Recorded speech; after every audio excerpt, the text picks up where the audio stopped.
لقد كان لكم فی رسول الله اسوة حسنه. الله پاک جل جلاله فرمای زما د حبیب، زما د استازي، زما د پیغمبر ژوند او زندگی ای زما بندگانو ستاسو لپاره در ټولو بهترینه نمونه ده. تاسو چې ځان پر برابروي پر دغه ځم نقش باندې ځان برابر کړي، پر دغه صورت او پر دغه سیرت باندې.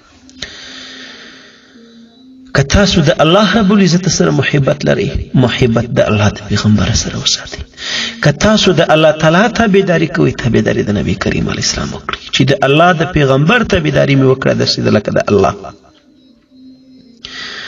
قل فاتبعوني، ای زما پیغمبر ورته ووایه چې زما تابعداري وکړئ، زما حکم ومنئ، زما خبرو ته خوش کښېږدئ. د نبی کریم علیه السلام مبارک د سنتو خپلول. الله تعالی موږ تاسو ته پکې د دواړو جهانو کامیابي او عزت او خوشحالي ورسکونې شي.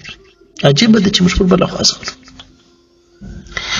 په اولیاو د الله کې، په دوستانو د الله کې یو لوی ولی او مشهوره دوست بایزید بستامي رحم الله، دا سالار د اولیاء ورته ویل کېږي، لوی بزرګ دی. د مبارک د الله و طاعت او عبادت ته دون ارزښت ورکړی او دون وخت ورکړی، د ځان سره قصد کړی چې زه به واده نه کوم. دا پر خپل ځای مسله ده چې واده په بعضې وخت کې فرض ګرځي، بعضې ټیم کې واجب او بعضې ټیم کې سنت او بعضې کې مستحب. لیکن دغه سړی د ځان سره دا قصد اراده کړی چې زه به عمر ټول د الله په طاعت کې صرفوم. دا د کور مشکلات، دا واده، دا پلان، ښځه، اولاد، بچان راوړو ویس، دې مشکلاتو به زه ځان خلاصوم. د الله د عبادت نه بغیر بس ما څه مقصود دی. وایي زما همدا و سوچ فکر و چې دا شپې د ځوانۍ راباندې تېرېدي. یو ځل مې خوب ولیدی، ډېر لوی طاعت ګزاره سړی دی. په خوب کې څه ګورم؟ جنت دی. په جنت کې یوه ښایسته ماڼۍ او بنګله ده. ډېر زیات رش دی، خلک هغلته ورځي. پوښتنه مې د خلکو څه وکړه چې دا کم ځای دی او څوک دی چې دلته ورځي؟ راته وویل شو چې دا د الله د پیغمبر کور او د الله د پیغمبر د ناستې ځای دی. دلته د الله پیغمبر محمد رسول الله صلی الله علیه وسلم مبارک ناست دی. وایي چې دا خبره مو اورېده، ما ورته ویل چې ما ته مې اجازه وکړئ چې زه خو له ورسم. زه چې ورتلم په لارې باندې په دې دروازه کې پیردار ولاړ دی، هغه مې نه پرېږدي. ما ورته څه د وجه ده چې ما ته نه پرېږدي؟ او دا نور خلک چې دپاره ورځي هغه د نبي کریم سم زیارت ته چې ته ما ول نه پرېږدي، بس ستا حکم نشته چې دی را پرېږدي. اجازه واخلي، اجازه هم واخیستل سوله، لیکن ما ته د داخلېدلو د ورننوتلو حکم نه دی سم. و انتظار سم پر دې ځای باندې په همدا خوب کې د دغه ماڼۍ د دې ښایسته بنګلې څه، د دې ښایسته ځای څه امام الانبیاء محمد رسول الله صلی الله علیه وسلم مبارک راوتی. وی زه پر لاسو په پښو پرېوتم، قربان ای د الله پیغمبره ما خو هر څه په تا باندې ویلي دي، ته راته وایې چې دغه ستا دغه ځای ته ما ته د دخول اجازه ولې ونه شوه؟ حال مې هم در ولېږي، ام وکړل، دا وکړل.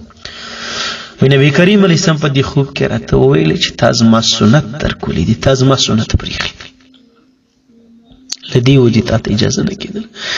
وایي چې همدا خوب و چې عمرې دې سترګې مې را ورونیسوې چې را کښېنستم، اریان دریان له ځانه سره کښېنستم چې تا کوم سنت د نبي کریم څخه پرېښودی.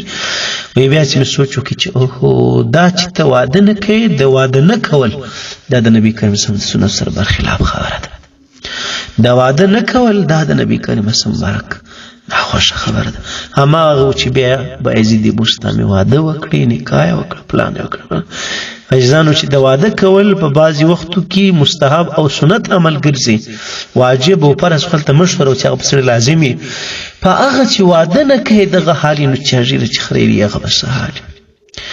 چا چې زما قدرمنو مسلمانانو د اسلامي جامې پر ځای ټای او نیکټایي تړلي، سویمانه پرې دریشي او پتلونو او وردی یې کړي، د هغه به څه حال.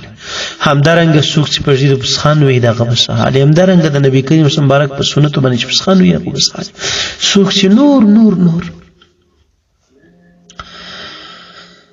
عزیزانو تاسو په خپله سوچ وکړئ. د واده مسله واورئ، بس خبرو به خاتمه کو.